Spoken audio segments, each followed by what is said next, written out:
Hello, true duelists. My name is Craig Fee, and here are some of the things that made news this week. YCS Pittsburgh shows an event with fewer floodgates in it, and my god, fun in the game of Yu-Gi-Oh!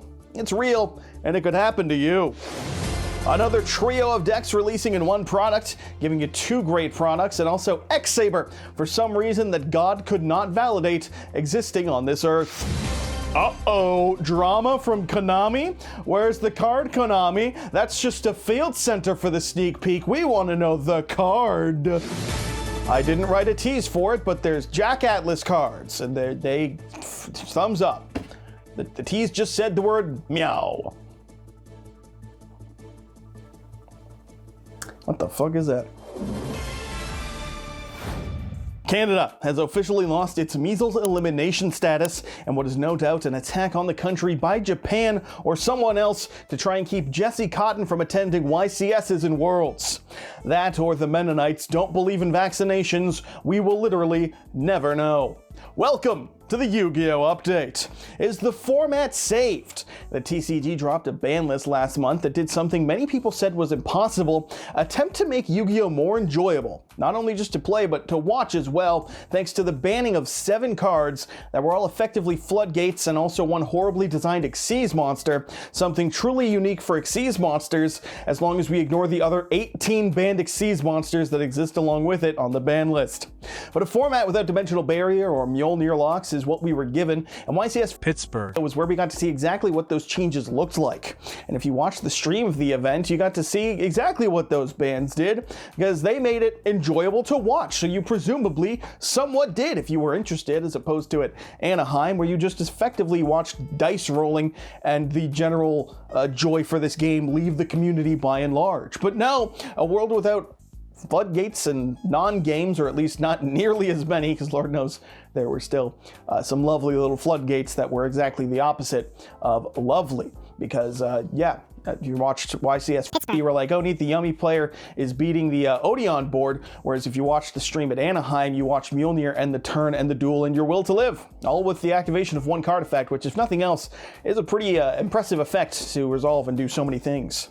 Really, comparing the two finals of these events really shows what the bans did, it feels like. At Anaheim, going second was a death sentence where you didn't get to play because of, and you're not going to believe this, but a poorly designed Xyz monster, and then the loser didn't look like they were having any fun at all. The winner didn't really look ecstatic to be doing the combo that won the play, and the reflection in your monitor after the stream end really only showed disdain. But at YCS Pittsburgh, the loser of the finals also didn't particularly look like they were enjoying themselves, but that's kind of just because of brick hands at finals. But losing to unfortunate shuffling is a lot less demoralizing than losing to a card that does not let you play regardless of whether or not you bricked. So it's like, it's still shitty to see, but it's one step up, you know? You're only knee deep as opposed to, you know, chest deep in the fecal matter.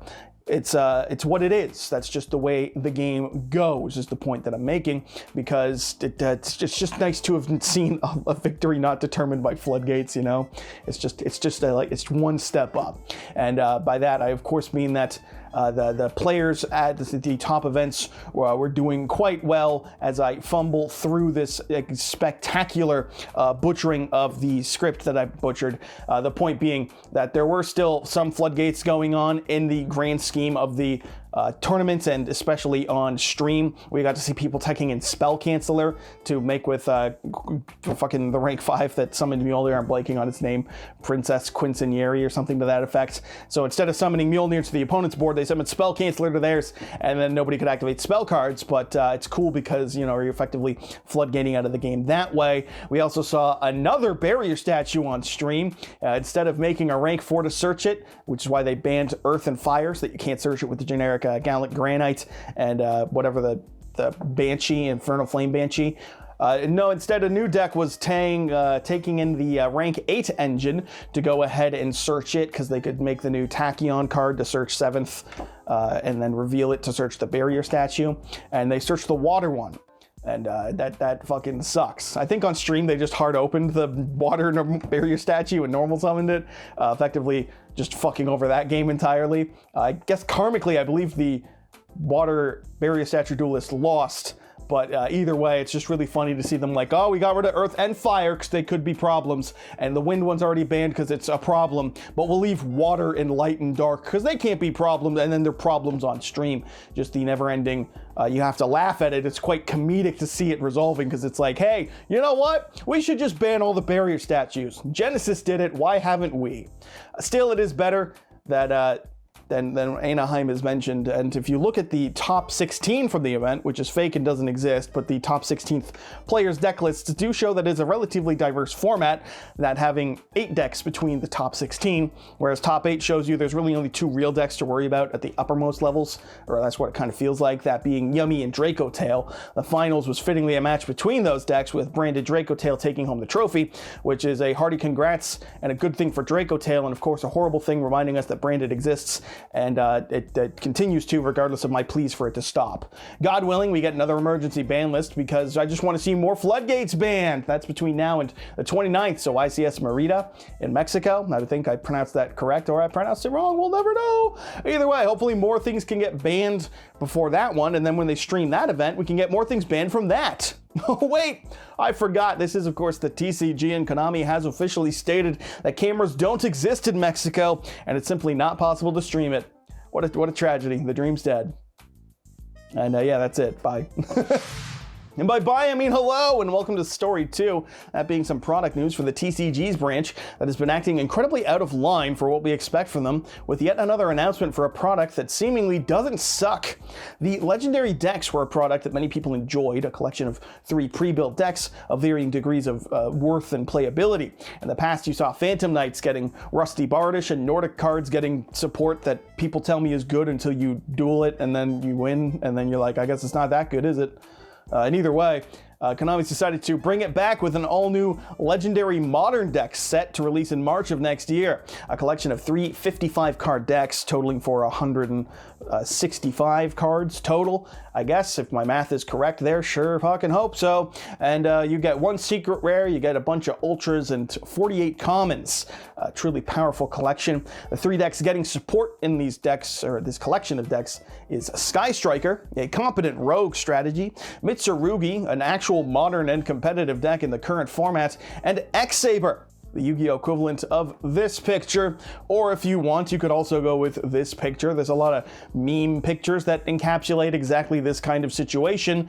Really just asking the quintessential question of, what is bro doing here? He doesn't belong, what's going on? We see the new cards for these decks in regards to the newest, or then newest packs in the OCG for the Tactical Try and the Terminal Worlds, you know, Part 3 and all this, which is presumably where we're getting the X-Saber cards from. And yeah, so enjoy the modern decks, the one from 2025, the older one from 2019 or 2017, pardon me, and the ancient one from 2009, because nothing says 2009 quite like this X-Sabers and today. I don't know. It's a genius move from Konami, really, because the 09 year was really infamous for the fallout from a bubble bursting in the markets, as opposed to now where the bubbles can't exist in the current economic state of the world, and everything's going to be fine and nothing could possibly go wrong. And I know that's the case because I did in fact ask ChatGPT.